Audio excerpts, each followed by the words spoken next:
There's nothing similar. It's the way that the whole set runs, everything is different. The kind of questions actually that actors ask, how they're trained, is totally different. So for example, like they don't shoot master shots there.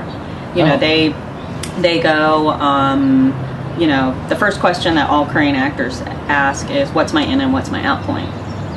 Because everything is totally pre-planned, whereas here in the US you pretty much shoot a master shot, and people, you know, in a lot of ways on making a movie on a small budget, you don't have a lot of the luxury to actually pre-plan, right? I mean, everybody's really good at improvisation though here, right? And changes and making, you know, and improvising on the set. In Korea, it's totally the opposite. Everything is completely pre-planned. Wow. You know, before we went into production, we had like overhead diagrams of everything. Like, seriously? Oh yeah. Oh my God. Yeah, no. You have, and that's actually all done by the AD department. So you have what's called Conti, which is complete storyboards and overhead diagrams in the shot order that you're gonna like. So everybody knows what everybody's doing at all the time. Doesn't it also stifle creativity in some sense? Because I think as a director, you go in with, although you have everything up here, you know, actors may bring something from their own, you know, their own ability as an actor and change things up. I mean, it seems to me if it's all so programmed that you kind of lose some of that creative energy that comes.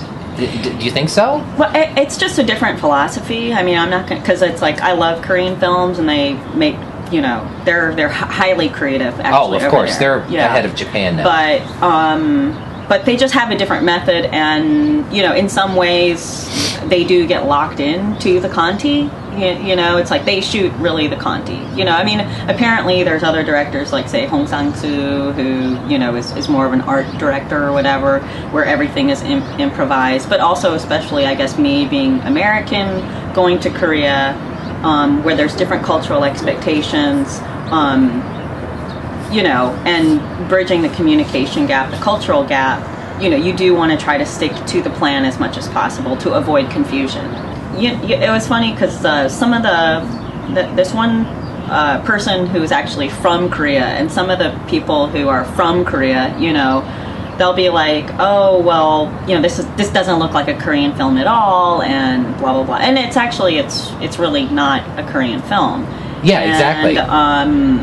You know, but I think at the same time, what people unfortunately don't leave room for is just the idea of general artistic expression, you know, right. Because it's like, I kind of figured, you know, I might never be able to make a film again.